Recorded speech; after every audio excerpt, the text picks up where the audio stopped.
أعوذ بالله من الشيطان الرجيم. بسم الله الرحمن الرحيم. وبشر الذين آمنوا وعملوا الصالحات أن لهم جنات تجري من تحتها الأنهار كلما رزقوا منها من ثمرة رزقا قالوا هذا الذي رزقنا من قبل وأتوا به متشابها ولهم فيها أزواج مطهرة وهم فيها خالدون. إن الله لا يستحيي أن يضرب مثلا ما بعوضة فما فوقها فأما الذين آمنوا فيعلمون أنه الحق من ربهم وأما الذين كفروا فيقولون ماذا أراد الله بهذا مثلا يضل به كثيرا ويهدي به كثيرا وما يضل به إلا الفاسقين الذين ينقضون عهد الله من بعد ميثاقه ويقطعون ما أمر الله به أن يوصل ويفسدون في الأرض أولئك هم الخاسرون. كيف تكفرون بالله وكنتم أمواتا فأحياكم ثم يميتكم ثم يحييكم ثم إليه ترجعون. والذي خلق لكم ما في الأرض جميعا ثم استوى إلى السماء فسواهن 7 سماوات وهو بكل شيء عليم. وإذا قال ربك للملائكة إني جاعل في الأرض خليفة قالوا أتجعل فيها من يفسد فيها ويسفك الدماء ونحن نسبح بحمدك ونقدس لك قال إني أعلم ما لا تعلمون. وعلم آدم الأسماء كلها ثم عرضهم على الملائكة فقال أنبئوني بأسماء هؤلاء إن كنتم صادقين. قالوا سبحانك لا علم لنا إلا ما علمتنا إنك أنت العليم الحكيم. قال يا آدم أنبئهم بأسمائهم فلما أنبأهم بأسمائهم قال ألم أقل لكم إني أعلم غيب السماوات والأرض وأعلم ما تبدون ما كنتم تكتمون. وإذ قلنا للملائكة اسجدوا لآدم فسجدوا إلا إبليس أبى واستكبر وكان من الكافرين. فقلنا يا آدم اسكن أنت وزوجك الجنة وكلا منها رغدا حيث شئتما ولا تقربا هذه الشجرة فتكونا من الظالمين.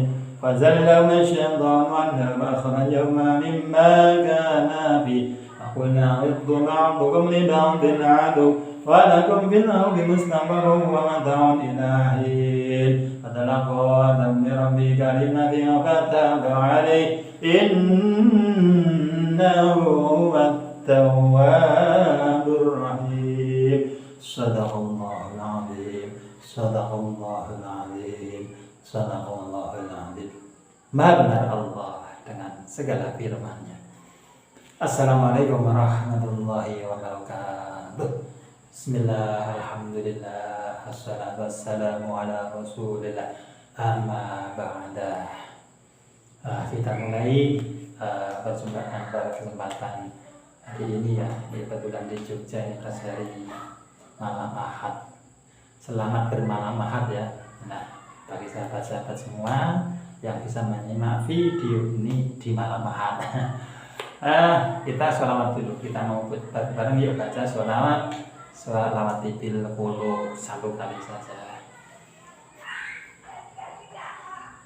Allahumma sholli ala sayyidina Muhammadin tibil qulubi wa dawaiha wa afiyatil abdani شفائها ونور الأبصار وضيائها وقوت الأرواح وغذائها وعلى آله wa sahbihi wa sallim. Amin. Semoga dengan bersama-sama kita baca sholawat, kita mendapatkan syafaat dari junjungan kita Nabi Muhammad SAW. Amin ya rabbal alamin.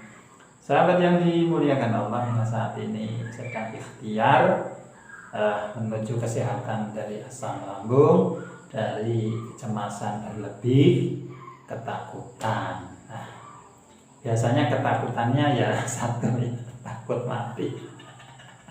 Astagfirullah, astagfirullah, astagfirullah, ya Allah, ya Allah. Saya itu kalau cerita tentang takut mati itu rasanya masih haru, masih mau bisa nangis ya, karena memang haru, mau pengen nangis tapi tertawa ya. Ya, ya Allah, astagfirullah, astagfirullah. Sallallahu alaihi Muhammad, sallallahu alaihi Muhammad. Masya Allah, Allah cerita ya, ini video kali ini izinkan saya cerita. Sebenarnya ada video awal dulu saya sudah pernah cerita, tapi ini pengen cerita lagi, barangkali belum ada yang belum nyimak video yang lama saya.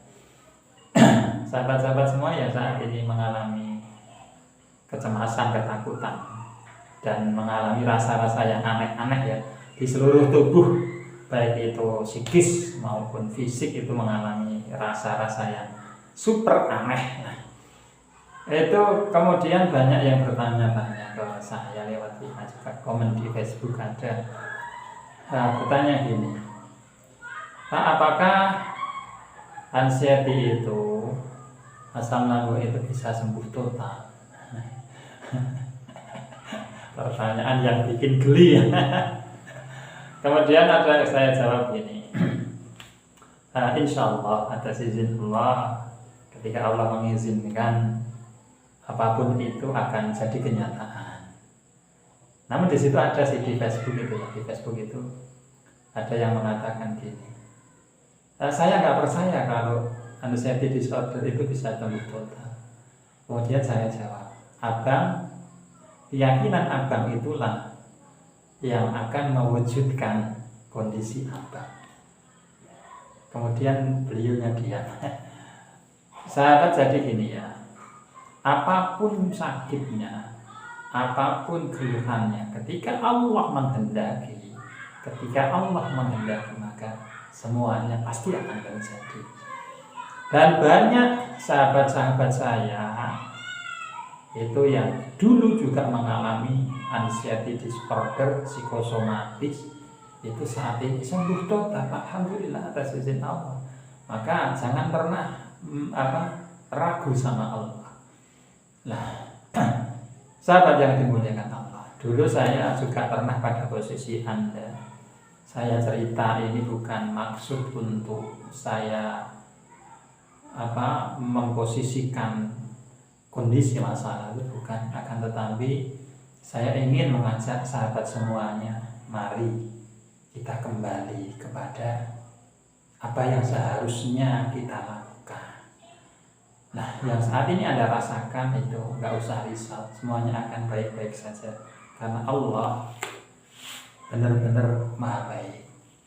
Saat itu lupa saya tahun berapa ya, saya merasakan pikiran-pikiran yang mulai aneh. Itu yang jelas 2 tahun atau 3 tahun, 2 tahun yang lalu ya. 2 tahun yang lalu itu saya merasakan sebelum Ramadan ya. Jadi bulan Sya'ban itu saya kan ceritanya pas ke rumah mertua di Gunung Kidul ya. Ke rumah mertua di Gunung Kidul. Nah, kemudian saat di sana beberapa hari, pada malam hari itu saya mendengar kabar di WhatsApp ya, di WhatsApp kok ada berita putranya guru saya, putranya si Bayi Hashim itu meninggal dunia saat bepergian ke Wonosobo. Saat saya baca berita itu, tiba-tiba pikiran saya itu menjadi aneh. aneh sekali. Saya merasakan juga aneh dengan diri saya waktu itu. Kok rasanya itu kok jadi takut. Rasanya kok terus seakan-akan kejadian beliau yang meninggal dunia itu kok terrefleksi, terbayang-bayang juga akan seakan-akan saya akan mengalami hal yang sama. Namun waktu itu saya belum tahu, saya masih bingung ini perasaan apa, ini pikiran apa waktu itu ya. Kemudian setelah itu udah cuek, udah nggak saya pikir. Nah ini perasaan aneh ini muncul lagi ketika saya mau pulang dari Gunung Kidul mau pulang ke Kulon Progo. Nah saat mau pulang itu saya merasakan ragu-ragu yang luar biasa, Masya Allah. Seakan-akan nggak berani melangkah atau melangkahkan kaki untuk pulang ke Kulon Progo itu. Rasanya agak gimana gitu. Jadi ragu-ragu, was-was sekali. Takut di jalan, rasanya itu takut di jalan. Baru setelah saya membaca doa, mantra doa yang diijazahkan guru-guru saya, itu setelah saya ulang-ulang baru muncul kepercayaan diri, berani berjalan pulang ke Kulon Progo. Saya baca bagian dari doa di Rotibul Haddad itu saya baca, Bismillahirrahmanirrahim dulu itu saya baca, Bismillahirrahmanirrahim saya baca, yang di Quran Bismillahirrahmanirrahim saya baca, Bismillah 11 kali saya baca, Alam Nasroh saya baca, Alam Taro, Inna Anzalna, Inna A'tayna, Al-Falaq, An-Nas, ayat kursi. Macam-macam doa itu saya baca. Kemudian berdoa dengan Al-Fatihah, para aulia-aulia saya fatihai semua. Aulia-aulia di daerah Jogja, Jateng itu saya hadroh fatihah semuanya. Kemudian wali-wali tanah Jawa, Madura itu juga saya hadroh fatihah semuanya. Mengharap berkah dari saya mengaturkan atau hadroh fatihah ini, saya diberikan kenyamanan dalam pikiran saya untuk bisa berjalan melangkah ke Kulon Progo. Alhamdulillah setelah saya baca banyak doa, alhamdulillah baru yakin, mantep, baru jalan. Setelah itu setiap saya mau pergi kemana naik motor atau mau nyetir, rasanya ragu-ragunya memang luar biasa, Masya Allah. Nah setelah saat puasa Ramadan itu saya masih biasa, masih berani ngimami sholat tarawih ya Ramadan. Nah setelah Ramadan sekitar bulan Juni waktu itu ya, setelah Ramadan bulan Syawal kayaknya, Syawal tahun 2000 berapa ya, 19 sebenarnya, tahun 2000. Nah waktu itu tanggal Juni tanggal 18 waktu itu, Juni tanggal 18 betul. Seperti biasa waktu itu saya kalau siang itu kan ngajar anak-anak yang datang ke rumah ngaji. Kalau nggak ada ya ngaji, datang ke rumah ngaji, habis itu saya ngaji. Habis dulu saya ngaji, habis ngaji selesai saya tidur. Karena rasanya saya merasa pusing sekali, kepala itu keliengan, itu pusing. Saya belum menyadari sakit apa. Tapi memang waktu itu, beberapa waktu itu saya memang sering pusing di kepala, keliengan, cenut-cenut di kepala itu ya. Nah kemudian tanggal 18 Juni itu saya habis ngajar ngaji, selesai jam 2, saya tiduran sekitar setengah jam karena agak pusing di kepala itu. Kemudian habis asar kan ada acara sodakoan di tetangga di bawah si rumah sini ya, bawah rumah sini jalan 50 meter. Nah jadi di situ sodakohan acara beserta juga genduri waktu itu. Saya mimpin doa, baca Yasin, kemudian tahlil. Setelah Yasin, tahlil, baca doa selesai, saya mimpin doa. Setelah itu kan biasa minuman keluar, makan keluar, snack juga keluar. Kemudian oleh Pak Duko waktu itu kan dipersilakan untuk didahar waktu itu, dimakan. Nah setelah saya minum teh, yaitu minum sekali 1 teguk, Kemudian saya mulai makan, itu 2 sendok. Setelah saya makan 2 sendok itu tiba-tiba itu saya merasa kluyung. Kemudian pandangan mata itu saya gelap terang, Masya Allah, astagfirullah. Jadi saya udah, Masya Allah, ada apa ini? Saya udah nggak bisa menguasai kondisi pikiran saya. Kemudian saya pamit pulang sama Sohibul Bait.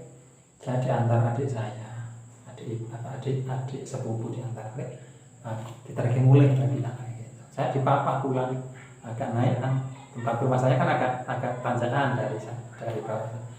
Terus saya dipapa pulang sampai di rumah udah keringat dingin, saya bersendawa berulang-ulang, udah banyak orang itu berkerumun kayak masa.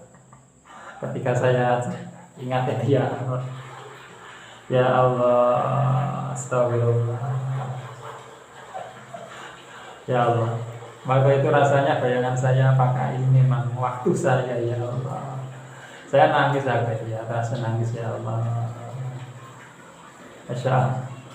Banyak orang berkerumun, saya dipijetin, kasih minyak, minum air hangat ya.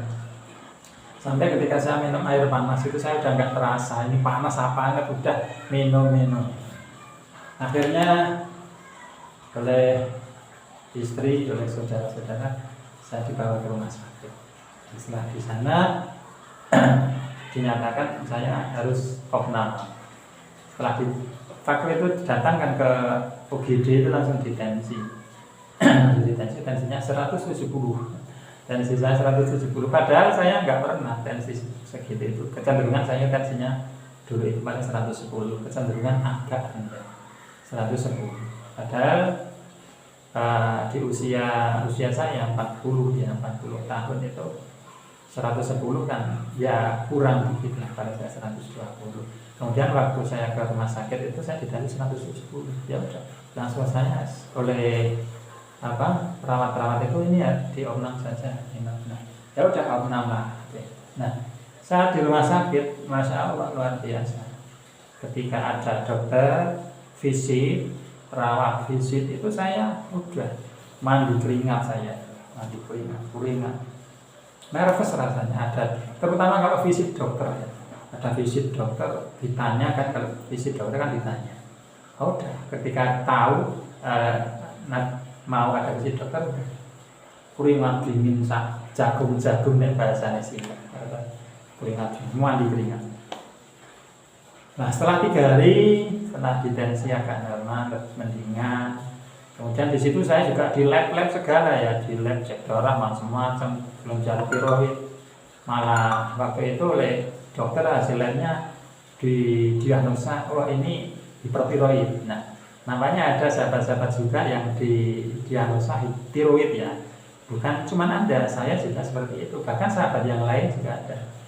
Jadi hipertiroid, ya Allah, apa ini? Nah, akhirnya setelah macam-macam sudah lab macam-macam, waktu itu setelah 3 hari malam Rabu ya, maaf ya, belum selesai cerita.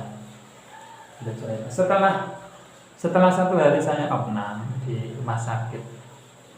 Waktu itu di rumah sakit itu kan teman saya datang, kemudian cerita, Pak D, kan dia nyebut saya Pak D, iki barengan karo anakku. Ki mau koncoku ngandake, ini tadi teman saya tetangga saya itu bilang, ini barengan sama anak saya. Ini tadi Pak D kena serangan. Udah kan, saya kan langsung kaget, pusing Pak, serangan apa? Ternyata katanya dia, itu saya kena serangan santet. Soalnya kejadiannya bareng, anak tetangga itu juga jatuh dari nyebrang jalan ke serempet motor. Saya juga pas kejadian di tetangga itu. Wah, datang ke rumah sakit bukan gimana, ini ada serangan apa? Serangan santet. Waktu itu ya saya terkejut, kaget, bingung, stres luar biasa. Masya Allah, ada apa ini kan? Akhirnya ini dukunnya diundang ke rumah sakit, datang. bawa botol. Ya Allah, astagfirullah, ya Allah, ini apa? Bawa botol, ya Allah, bawa botol aqua ini. Astagfirullah, bawa botol aqua. Terus dia mendiagnosa saya, katanya ini kirimannya pada datang ini, kirimannya pada datang sambil pejamkan mata. Udah, saya udah nggak hirau, saya udah nggak bisa mikir, saya udah bener-bener nggak nyaman, malah dibilangin ini kena santet dan sebagainya. Saat dukunnya datang ini ada serangan ini harus dihalau ini. Nah, ajaibnya lagi itu ya, ajaibnya lagi. Waktu itu kan saya diinfus tangan kanan sini ya, diinfus. Nah, waktu itu saya menjadi kebal dadakan. Saya kebal dadakan waktu itu. Kebal dadakan. Oh, ini hari pertama, betul hari pertama. Saya ke rumah sakit masuknya sekitar jam 5 ya, sekitar jam 5. Kemudian malamnya itu saya mau diinfus itu nggak bisa. Suster perawat itu nginfus saya itu habis jarum banyak sekali. Setiap nusuk pembuluh darah tangan saya, jarumnya itu bengkong, jadi nggak mempan, di kulit saya ini nggak mempan. Ditusuk jarum, suntik jarum infus ini nggak mempan. Selalu bengkong ketika ditusukkan, jarumnya meleot. Tusukkan lagi, jarumnya meleot. Tusukkan lagi, jarumnya meleot. Habis banyak sekali jarum. Nah, kemudian oleh si dukun ini datang ditunggu si perawat ini.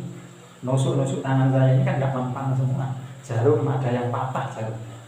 Batin saya, kok saya jadi kebal dadakan. Kemudian salah satu jarum oleh si dukun ini diambil, kemudian bahasanya dikasih doa.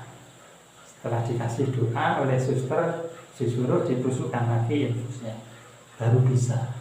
Nah, kok bisa kebal? Nanti saya di belakang ceritanya ya, di belakang cerita. Ini saya cerita alurnya dulu, belum saya kupas masalahnya. Nah, setelah ini kan memperkuat keyakinan saya, keyakinan istri, keyakinan keluarga saya, karena viral ini ya. Berita saya nggak mempan jarum suntik ini viral ke masyarakat, ke saudara-saudara. Nah, jarum suntik ada yang patah itu viral. Nah, kemudian setelah beberapa hari, 3 hari, itu kan saya ada visit dokter. Visit dokter ini mau menentukan ini boleh pulang apa belum, boleh pulang apa belum. Nah, waktu itu malam ya, habis maghrib, habis isya ya, habis maghrib isya. Saya nunggu di kamar rumah sakit itu ya, di rumah sakit itu. Dokternya kan baru ngantri di kamar yang lain. Itu saya di kamar itu sama istri, sama ada kakak saya itu.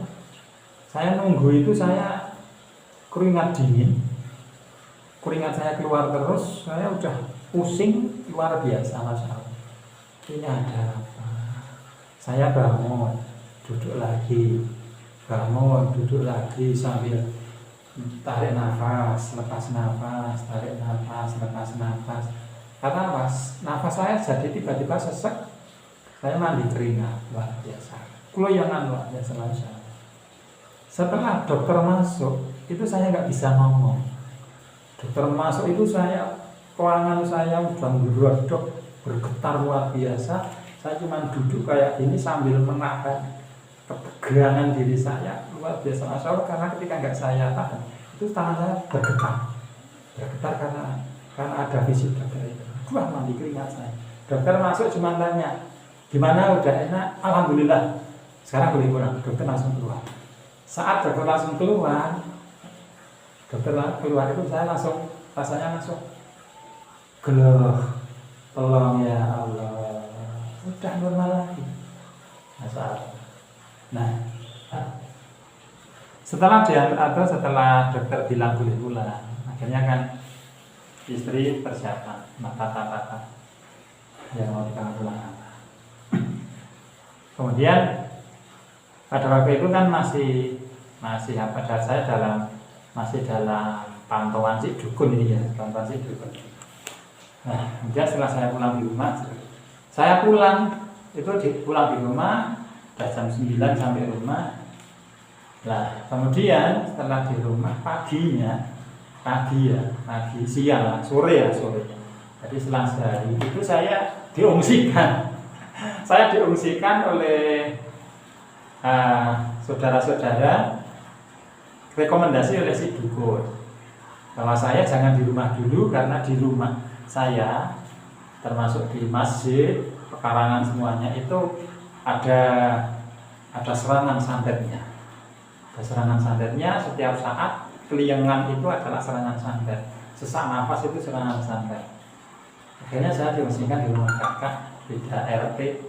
Kemudian setelah saya di sana, saya setiap malam itu saya di terapi pakai terapi gaib. Pakai terapi gaib ya. Ya Allah, saya waktu itu udah nggak bisa mikir jernih, ya udah semonggolah silakan. Yang penting saya nggak disuruh nyuri, yang penting saya nggak disuruh nyembah pohon, yang penting saya nggak disuruh nyembah matahari dan lain sebagainya. Dia bahasanya pakai bahasa Islam ya, bahasanya Muslim, Nabi, Allah. Nah, tapi yang janggal di sini, saya ada yang janggal di sini itu dia menyebut malaikat Jibril itu dengan Gabril. Ini saya mulai ada kecurigaan, kok aneh. Nah, jadi kemudian satu malam saya di terapi ruqyah, katanya namanya ruqyah. Saya baca Rotibul Haddad, saya baca Rotibul Haddad. Kalau nggak Rotibul Haddad, doa lupa saya kayaknya Rotibul Haddad. Saya baca Rotibul Haddad, saya di ruqyah berdua. Katanya waktu itu Kanjeng Nabi rawuh atas kepala saya bersinar terang. Katanya saya tak merasakan apa-apa.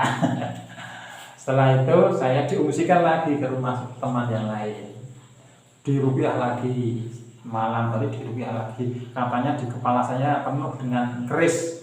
Ini kerisnya harus dikeluarkan, kerisnya banyak sekali. Batin saya ini, kapan saya beli keris? Batin saya kapan beli keris? Katanya banyak pakunya. Kalau banyak, ada satu truk bisa buka toko bangunan. Tapi waktu dulu saya nggak bisa berpikir kayak gitu ya. Adanya saya cuma diam, silakan monggo, silakan. Saya cuma kayak gitu, pasrah. Gelondongan saya nggak bisa mikir sini. Nah, saat pindah di rumah saudara tetangga masih di Cerme ya. Ini kan saya 3 tempat tadi saya nggak bisa tidur, saya panas di badan, rasanya panas, kepala pusing luar biasa.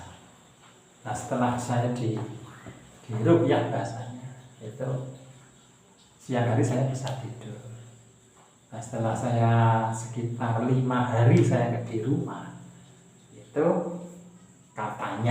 ceritanya dia itu rumah saya mau dibersihkan dari pengaruh sihir. Nanti akan minta bantuan para wali-wali untuk mengusir raja-raja jin yang ada di pekarangan rumah dan masjid tempat saya. Termasuk pekarangan rumah Ale, ya guru saya, paman saya sebagai Ahmad Zabidi almarhum dulu. Nah, setelah itu saya ngikut jam 12 malam, jam 12 malam saya ada pulang didampingi dia si ruqyah ini. Kemudian katanya di masjid itu dia sudah ditunggu ribuan aulia, ribuan wali-wali dan raja-raja iblis katanya. Akhirnya di situ terjadi perkelahian, pertempuran hebat antara wali-wali dan raja-raja jin. Saya diceritakan ini apalagi, ya Allah, saya udah nggak bisa mikir. Pokoknya setelah proses selesai, kemudian sudut-sudut pekarangan rumah itu dikasih raja. Pakai apa itu lupa saya. Kemudian setelah itu selesai saya di rumah, namun saya masih merasakan tidak nyaman, sering muncul tidak nyaman. Setelah itu saya diajak ke Pekalongan. saya diajak ke Pekalongan. Di sana juga ketemu sama Ustadz rupiah saya, wah ini harus dihilangkan, ini sihirnya harus dihilangkan, ini apa santetnya, katanya si tukang santetnya itu masih nyerang terus, kalau belum mati belum berhenti, katanya gitu. Katanya gitu lah. Sebab itu saya udah sekeluarga itu udah pusing, 7 keliling, udah masalah ini apa ini. Nah kebetulan kan kita di Pasraya anak-anak ngaji kan, nggak nginep kan kita belum ada asrama. Kalau santri kalau ketika jadwal madrasah dirinya ya berangkat, jadwal setoran hafalan Quran ya datang. Kalau nggak libur ya, tapi waktu itu saya udah libur lama ngajinya, saya liburkan anak-anak yang kelasnya, saya liburkan dulu karena saya ngajar anak itu nerima setoran hafalan, apalagi ngajar kitab itu saya nggak mampu ya, nervous, blank keliungan, mata kabur itu udah, hanya saya liburkan. Setelah itu habis dari Pekalongan itu saya memang dinyatakan sampai 2 kali saya ke Pekalongan ya.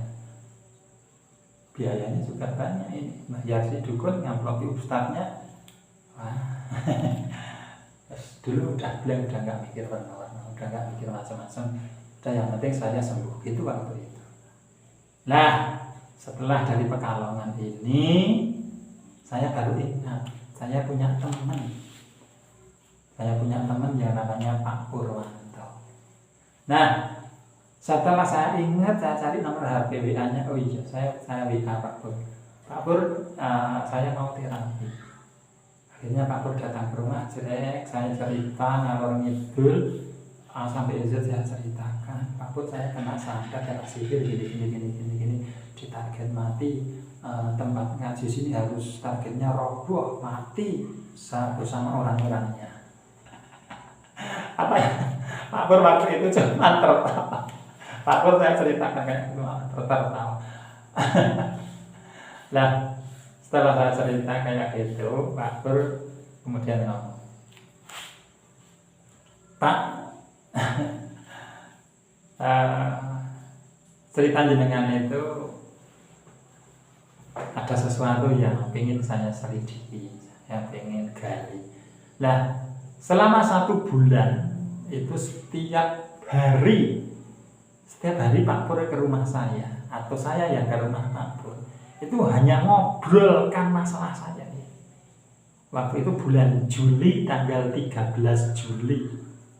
Setelah tanggal 13 Juli, Agustus itu saya sama Pak Pur baru menemukan klik, baru ketemu saya baru ngeh. Tapi sebenarnya Pak Pur itu sudah berulang-ulang bilang, Pak, sampean itu jenengan itu enggak apa-apa, sampean kurang pun jenengan itu psikosomatis, Pak. Jenengan itu psikosomatis. Nah psikosomatis itu yang menunggu sana. Pak Pur bilang gitu, tapi saya belum ngerti psikosomatis itu apa.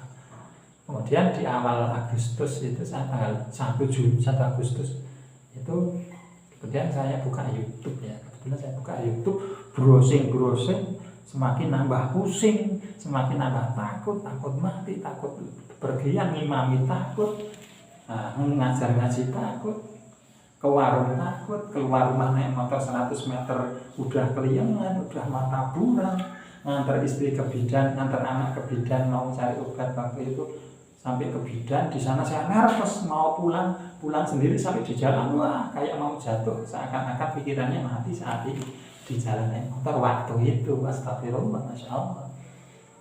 Nah setelah intens saya ngobrol sama Pak Pur setiap hari, jadi kalau sahabat-sahabat semua itu WA saya setiap hari itu ya seperti yang dulu saya alami. Saya setiap hari bukan hanya WA sama Pak Pur, ngobrol, memecahkan masalah ini apa sebenarnya. Nah setelah 1 Agustus atau enggak 2 Agustus itu saya buka YouTube, cari tentang penyakit gini cemas itu asam lambung apa gini di YouTube. Nah, semakin stres kan, semakin takut, semakin hebat takutnya. Ke kamar mandi gak berani. Saya itu sahabatnya, waktu itu saya itu kalau duhur, kalau siang ya, kalau siang itu saya jam 13 itu saya sudah wudhu. Jam 13 itu saya sudah wudhu, sholat duhur, saya gelas sajadah di kamar. Setelah saya gelas sajadah di kamar, itu saya itu nanti zikir di situ, baca sholawat sampai habis maghrib. Setiap hari itu saya jam 1 malam, jam 1 siang, jam 13 siang atau jam 12.30 siang hari itu saya sudah wudhu. Kemudian sekalian sholat duhur. Nah, setelah sholat duhur saya sudah duduk gelas sajadah, duduk baca sholawat pakai tasbih digital itu. Sampai habis maghrib itu saya baca sholawat. Berhenti itu saat asar, nggak wudhu saya bisa nahan hadas dari jam duhur itu sampai isya saya. Karena nggak berani ke kamar mandi. Nah, karena setiap sore, setiap habis jam 3 itu saya ada sensasi bahasa apa itu, ada muncul perasaan bahwa saya itu rasanya di sini kayak kronyos, kayak di kepala kronyos, kayak kalau bahasa bagian dari teman-teman itu takut kesurupan. Saya waktu itu takut kesurupan, rasanya itu kayak mau ada jin masuk ke tubuh saya. Jadi makanya dari dulu itu saya pakai sholawat terus. Sholawat sampai maghrib itu saya dapat 17.000 sholawat itu saya hitung pakai tasbih digital itu. Rata-rata sampai maghrib itu 17.000 sholawat Jibril saya pakai. Nah, ketika asar kan muncul, makanya saya wudhu nahan hadas dari jam duhur, waktu duhur sampai isya itu karena saya takut ke kamar mandi ya. Saat pernah mau wudhu di kamar mandi itu kayak mau kesurupan gitu, kayak ada makhluk mau masuk gitu. Nah, makanya saya nggak berani ke kamar mandi. Kemudian sore hari itu pun saya juga berhenti sholat asar. Setelah sholat asar ya baca sholawat lagi. Kemudian setelah baca sholawat maghrib itu saya cuman maghrib langsung sholawat lagi sampai isya. Setelah sholat isya itu reda. Rasa-rasa aneh yang muncul ini setelah isya itu sudah hilang, takut kayak mau kesurupan itu hilang. Nanti muncul lagi itu sekitar jam 3 pagi, setengah 3 pagi itu muncul lagi. Atau ketika mau tidur, mau pejamkan mata, itu rasanya rasanya kayak mau kesurupan waktu dulu seperti itu. Nah, kemudian saya ceritakan ke Pak Put, Pak saya itu gini. Lagi-lagi alhamdulillah dikupas, dicari problem ini secara psikologis dan secara sistem kerja tubuh itu. Kemudian Pak Put cerita apa? Jenengan ini buatan tidak mau kesurupan. Tapi karena jenengan itu mengalami ketegangan, maka itu adalah reaksi munculnya hormon kortisol dan adrenalin muncul, hormon stres itu muncul, reaksinya seakan-akan kayak seperti itu. Nah, reaksi itu muncul seperti atau sesuai apa yang dipikirkan, sesuai apa yang ada di dalam pikiran. Makanya ketika saya sering menyampaikan, ketika satu isi dalam pikiran itu akan terrefleksikan apa yang akan kita bicarakan, apa yang akan kita rasakan. Itu tergantung dari suasana pikiran. Nah, setelah beberapa hari seperti itu, akhirnya suatu hari itu saya ceritanya tetap baca sholawat, kemudian saya habis ngasar itu ceritanya, habis asar itu saya nyoba sambil baca sholawat, tapi saya di YouTube itu saya nonton Cak Lontong. Waktu itu saya nonton Cak Lontong. Apa itu? Humor itu kan lucu kan, kalau Cak Lontong lucu tapi ada ilmunya kalau Cak Lontong. Saya nonton Cak Lontong, saya nonton 3 videonya Cak Lontong. Kemudian selain Cak Lontong saya nonton video komedinya Tim Lo. Tim Lo itu saya nonton. Tim Lo, saya ajak anak saya yang kecil Najwa, itu saya ajak nonton Tim Lo sama Cak Lontong ini. Saya sambil baca sholawat saya nonton. Nah, saya nonton Tim Lo sama Cak Lontong sambil saya baca sholawat. Nah, terus sampai maghrib itu saya rileks, sampai maghrib bisa saya rileks. Nah, kemudian saya cerita ke Pak Pur, saya itu ceritanya gini, kalau saya nonton humor, lontong di mulut sambil saya sholawat, saya rileks. Ketegangan krenyes-krenyes yang kayak mau kesurupan nggak datang. Nah, Pak Pur kemudian menyimpulkan, nah itu yang namanya sistem kerja hormon. Ketika pikirannya rileks, santai, yang muncul ya hormon endorfin dan hormon serotonin, hormon ketenangan. Tapi ketika pikirannya cemas, pikirannya tegang, maka yang muncul di tubuh, seluruh tubuh ini adalah hormon stres, hormon kortisol, hormon adrenalin. Nah, pantesan kan? Oh, pantesan. Kemudian setelah dari itu, waktu sore saya baca sholawat sambil saya nonton itu Cak Lontong sama Tim loh. Baca sholawat sesekali, ditonton sekali enggak sih? Tapi rileks, di pikiran rileks, santai. Oh, kemudian setelah itu saya bisa menyesuaikan diri, setiap sore itu saya sudah rileks. Karena saya nggak tegang lagi, di pikiran saya nggak tegang, saya biasakan santai. Alhamdulillah, sensasi pemunculan aneh-aneh di waktu sore hari bisa teratasi. Solusinya dengan santai, rileks. Dan mulai dari itu alhamdulillah nggak muncul sih aneh-aneh tadi, yang aneh-aneh kayak mau kesurupan dan nggak muncul. Karena kata Pak Purwanto itu yang muncul sudah hormon endorfin, hormon rileks, hormon santai. Nah, kemudian setelah itu saya intensif di terapi sama Purwanto. Tadi terapi setiap hari itu saya dibekam, saya dipijat. Nah, saya dibekam, saya dipijat, kemudian juga di ngobrol ya. Terapinya paling banyak sama Pak Purwanto itu ngobrol. Kalau di Pak Purwanto ke tempat saya itu bisa setengah hari ngobrol, hanya ngobrol, cerita. Kalau saya di tempat Pak Purwanto waktu dulu itu juga hanya ngobrol tentang diri saya, ngalor ngidul itu dikupas. Ada masalah ini dikupas, selesai. Solusinya gini. Nah, setelah itu selain saya terapinya sama Pak Purwanto bagaimana menata pikiran, menata mindset, saya juga konsumsi herbal ya. Waktu itu saya konsumsi herbal, rekomendasinya dari Pak Purwanto. Apa yang jenengan semua, apa yang Anda konsumsi itu saya konsumsi semua. Ada vitamin lambung kan saya konsumsi, vitamin lambung 1, vitamin lambung 2 itu saya konsumsi. Susu Itawa saya konsumsi, kapsul beras merah saya konsumsi. Apalagi Bigaru saya konsumsi, apalagi kolagen saya konsumsi, relaksasi saya konsumsi.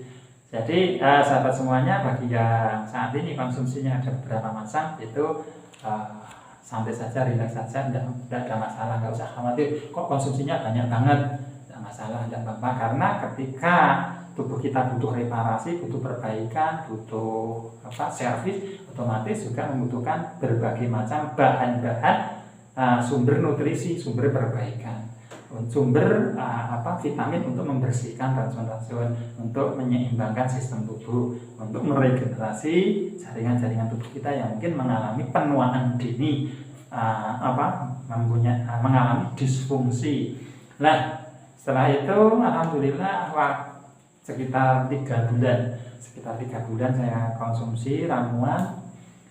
Suatu ketika bulan November kalau nggak salah, November itu kan saya gara-garanya waktu itu atas izin Allah, saya waktu siang hari dari pagi sampai siang hari itu kan saya konsumsi sari kurma itu saya 1 sendok setiap 1 jam itu saya minum sari kurma pakai sendok. Nah, siang harinya itu saya kambuh, pusing pening luar biasa, perut sudah joget-joget, sudah goyang macam-macam, dangdutan perut itu. Kemudian sore maghrib saya ke tempat Pak Purwanto. Saya nggak diterapi, nggak dipijat sama Pak Purwanto. Saya dibikinkan minuman 1 gelas. Saya tanya, ini minuman apa Pak? Udah, yang penting diminum dulu. Nah, yang penting diminum dulu.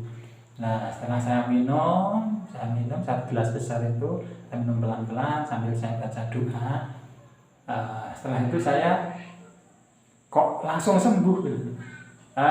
Kondisi perut yang goyang-goyang, mual-mual, perih, udah gak karuan itu, saya habis 1 gelas besar itu kok sembuh. Alhamdulillah. Ditanya Pak Purwanto, gimana Pak? Alhamdulillah, mari ya Pak. Penak ya, nyaman Pak, alhamdulillah. Nah, setelah habis saya minum, Pak Pur cerita Saya nanya, enggak Pak, ini sebenarnya minuman apa? Pak Put baru cerita. Itu Pak, itu adalah Bekatul. Setelah saya minum habis, itu saya baru dikasih tahu sama Pak Put kalau itu adalah Bekatul. Saya coba tertawa, ngombe katul. Biasanya katul itu kan untuk makan ayam, kompor sapi, makan entok, makan bebek. Waktu ke tempat Pak Put saya dikasih minuman katul. Ini badan saya, ini makanan entok saya minta. Ya Allah, astagfirullah. Nah, setelah itu mulai stabil, alhamdulillah. Atas izin Allah mulai nyaman, alhamdulillah perut nyaman. Meskipun kadang-kadang nyelekit, tapi intensitasnya sangat kecil sekali. Terutama kalau saya itu salah makan cabenya cabai setan. Kadang sama istri itu, Dek nyambel apa Dek? Atau sambal cabenya apa Dek? Saya manggil istri saya Dek. Nyambel apa Dek? Sama lampunya mulai. Ketika saya nggak nanya terus saya makan sambelnya misalnya itu cabenya itu cabai setan, di mindset saya itu waktu dulu itu di mindset saya itu ketika saya makan cabai rawit yang jenisnya setan itu, saya pasti kambuh, perut di sebelah kanan ini pasti langsung nyeri. Nah, ketika saya ngobrol sama Pak Pur, enggak apa-apa, itu cuma angin. Jadi angin karena kedorong oleh cabai yang intensitas pedasnya lebih pedas dari yang cabai lainnya. Nah, setelah itu saya meniteni karena itu saya meniteni. Saya pokoknya kalau cabainya cabai setan saya nggak makan. Nah, setelah itu seperti biasa, kemudian setelah itu saya kan berpikir, oh iya, lambung sudah nyaman, perut sudah nyaman, tubuh sudah rileks, tapi pikiran masih goyang-goyang. Ketika ada berita orang meninggal, udah masih goyang. Ketika ada berita tetangga sakit, opnam di rumah sakit, cuci darah, udah masih error pikiran itu. Kalau nyambung, lambung udah nyaman, perut udah nyaman, tapi pikiran masih error. Ada berita orang sakit, udah Masya Allah, apalagi ada orang meninggal dunia, tetangga ada yang orang meninggal dunia, rasanya saya mau pergi dari rumah. Biasanya saya ke tempatnya Pak Purwanto, ngobrol setengah jam, 1 jam, hilang. Alhamdulillah. Ya ternyata terapinya ya seperti itu, untuk menetralisir itu seperti itu. Setelah itu saya ngobrol sama Pak Purwanto, Pak Pur, saya ingin belajar terapi yang namanya terapi untuk mengubah mindset pikiran. Akhirnya saya ditemukan dengan Pak Abu Ziyad ASC. Saya belajar terapi berpikir positif. Di situ saya diajari terapi EFT emosional freedom teknik, di mana sahabat semua ada yang pernah saya ajari juga TFT. Nah, ini kan dengan totok akupunkturnya. Nah, ini saya belajar EFT, kemudian juga saya belajar self hipnoterapi, self hypnosis, untuk bagaimana kita masukkan sugesti ke diri kita sendiri, mensugesti diri kita sendiri. Saya belajar, kemudian dapat sertifikat pelatihan, alhamdulillah. Kemudian saya pakai untuk diri saya sendiri. Setelah beberapa waktu saya ajarkan ke sahabat-sahabat yang ada di teman di Facebook, saya ajarkan cara TFT gini. Alhamdulillah berjalannya waktu, ketemu ada Bu Putri Batam, ada Bu Ariyama Kendari, ada Bu Dede, kemudian ada juga dari Nyenengan semua ya. Ada Bu Fitri, ada Bu Faiza, ada Bu Emi, ada Pak Agus, ada Pak Faris, ada Pak Saurin di Jakarta Timur, ada Bu Tuti, ada Pak Yudi juga di Jakarta Timur, dan lain sebagainya. Jumlah member di Santri Official itu tak hitung di sistem itu masuk sekitar 700-an member sampai saat ini. Nah, untuk membantu sama-sama penyembuhan psikosomatis, anxiety psikosomatis. Nah, intinya sahabat-sahabat semua, cerita saya dari A sampai Z awal, mungkin durasinya ini hampir 1 jam, hampir 50 menit, mudah-mudahan bermanfaat. Intinya yang perlu digarisbawahi, waktu itu saya melakukan treatment terapi penyembuhan dengan 1, saya baca sholawat, 2, sedekah. Sedekahnya boleh uang, boleh makanan, boleh ilmu, apa yang bisa ditularkan ke orang lain. Kemudian baca la haula wala quwata illa billah 100 kali. Kemudian juga saya melakukan pembenahan mindset pikiran saya. Saya 3 kali dihipnoterapi sama mentor saya juga. Jadi mentor saya ada Pak Abu Ziyad, ada Pak Arwan, ada Pak Purwanto, ada juga 3 ini yang Pak Arwan sama Pak Abu Ziyad ini guru saya di hipnoterapi. Kalau yang satu Pak Purwanto ini guru saya, mentor saya di bagian perawatan secara fisik. Nah, alhamdulillah, jadi saya punya tiga mentor saya ini jadikan satu. Konsep penyembuhannya ini saya jadikan satu, saya tularkan ke Anda semuanya. Jadi yang pertama tadi apa? Saya baca sholawat, alqolah, sedekah, kemudian apa? Kemudian jalan kaki, olahraga jalan kaki, kemudian juga memasrahkan semuanya kepada Allah. Yakin saja Allah memberikan pertolongannya kepada kita, yakin saja Allah itu pasti menyembuhkan kita. Husnudzan saja, Allah Maha Baik, semuanya akan baik-baik saja. Yakin, menata prasangka kita, berikan prasangka terbaik kita kepada Allah, berikan prasangka terbaik kita kepada diri kita sendiri. Kemudian yang selanjutnya adalah memaafkan. Memaafkan siapa? Nah ini kan tadi kan yang saya adalah memaafkan siapa? Ya memaafkan kesalahan orang lain, terutama mungkin suami atau istri kita. Ya setiap hari kita hidup bersama itu tentunya paling banyak salah dan dosa kita ya sama istri kita, sama suami kita. Kita minta maaf, kita ikhlaskan, yang belum ridho kita ridhokan. Kemudian juga kepada orang tua kita yang belum ridho kita ridhokan, minta maaf, mohon halalnya, mohon ridhonya. Kemudian kepada anak-anak kita juga setiap hari kan. Nah dulu mudah marah, sekarang alhamdulillah bisa mengendalikan. Jadi memaafkan, mengendalikan pikiran, hindari marah. Hindari ngerungsung, kemerungsung. Nah ini pelan-pelan. Ya sekali-sekali boleh, tapi marahnya jangan pakai nafsu, marahnya jangan pakai emosi ya. Marah untuk mendidik tidak apa-apa. Tapi memaafkan tentunya. Habis marah maafkan. Nah, marahnya jangan pakai emosi, jangan pakai nafsu, tetapi pakai tujuan yang terbaik. Kemudian setelah itu jaga pola makan, perbanyak nutrisi yang diasup di dalam tubuh kita. Menjaga pola makan yang lebih sehat, perbanyak sayuran, perbanyak buah. Kemudian yang selanjutnya lagi juga ada 17 tahapan penyembuhan psikosomatis yang saya bagikan ke sahabat-sahabat semua. Ada 17 macam itu.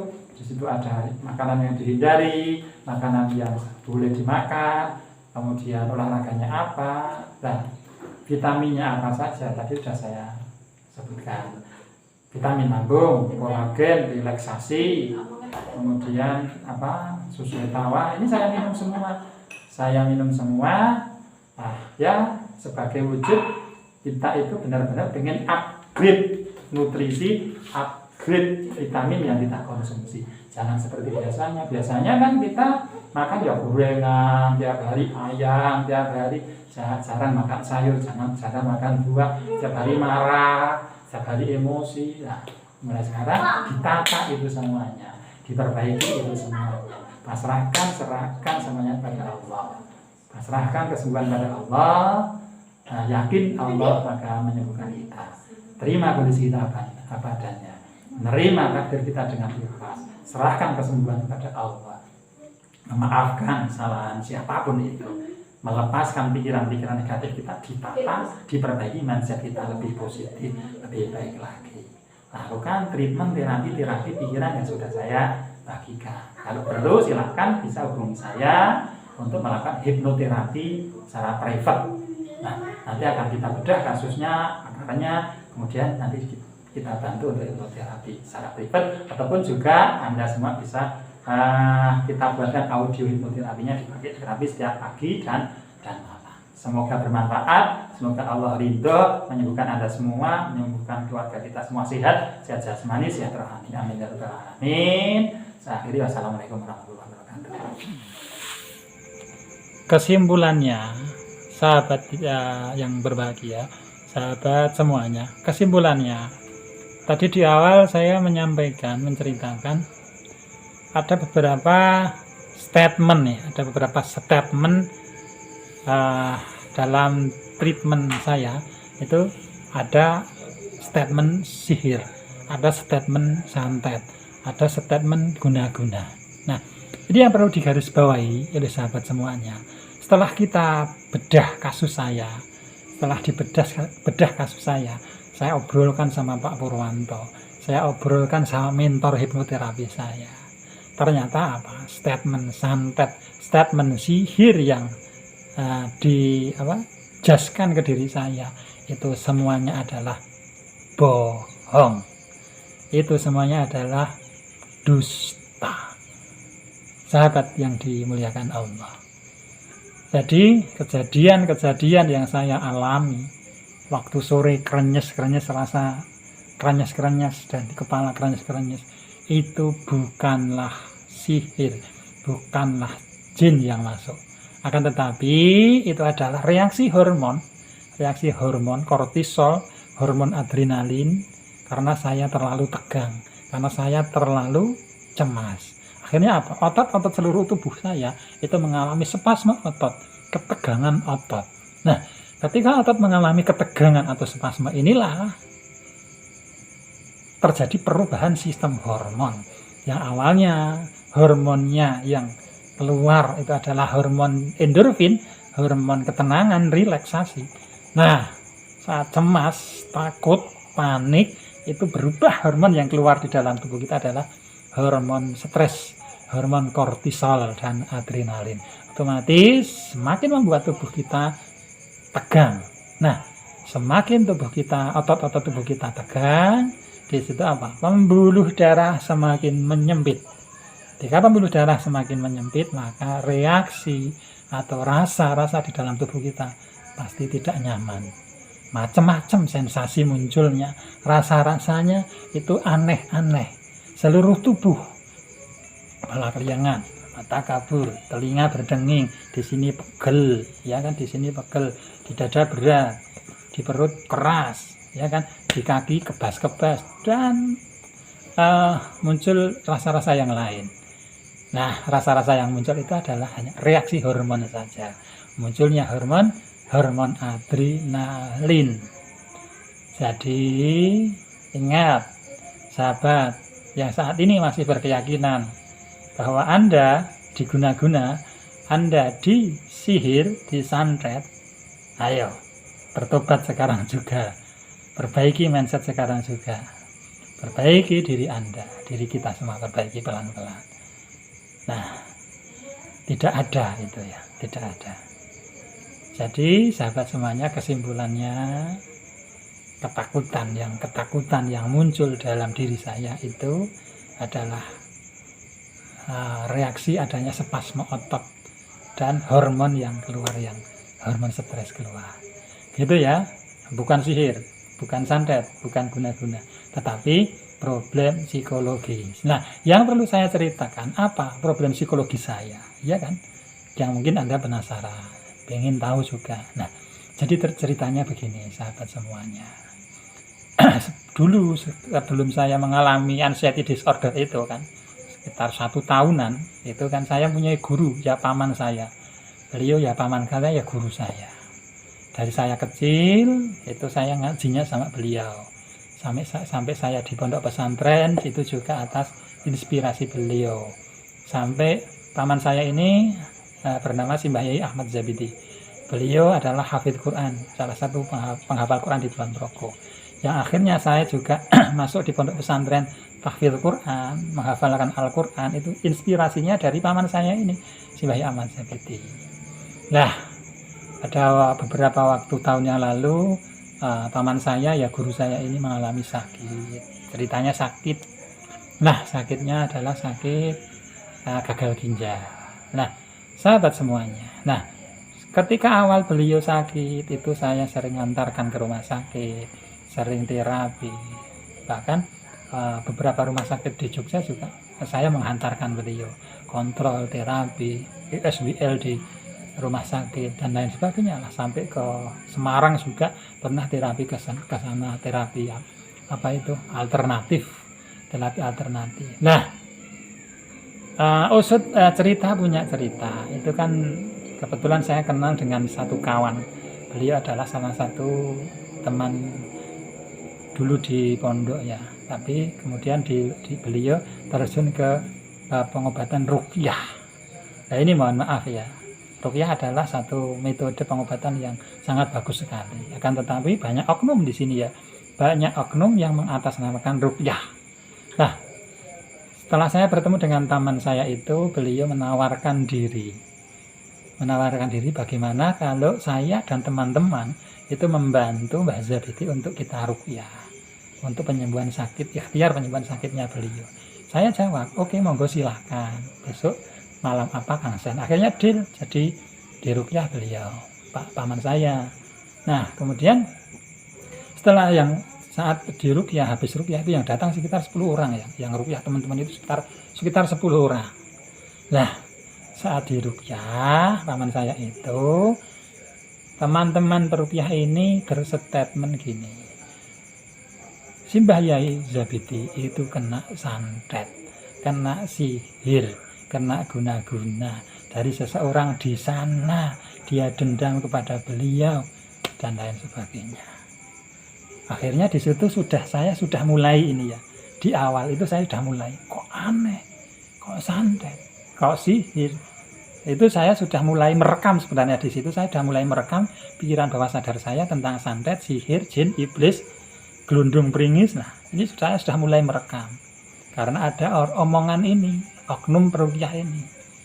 Kemudian setelah 3 hari ruqyah lagi, ngomongnya sama, ini kena ini, buhulnya di sini, ini harus di ruqyah bersama-sama karena jinnya ini dikirim dari Irak, sangat kuat sekali, dia minta tumbal satu hari sapi, 1 ekor sapi. Masya Allah. Di situ kepala saya itu sudah masuk kayak gitu. Tiap hari, setiap teman-teman peruqyah, oknum peruqyah ini datang, selalu itu yang dikatakan, selalu begitu. Akhirnya suatu malam itu datang sekitar 40-an orang peruqyah itu. 40-an orang peruqyah meruqyah paman saya itu.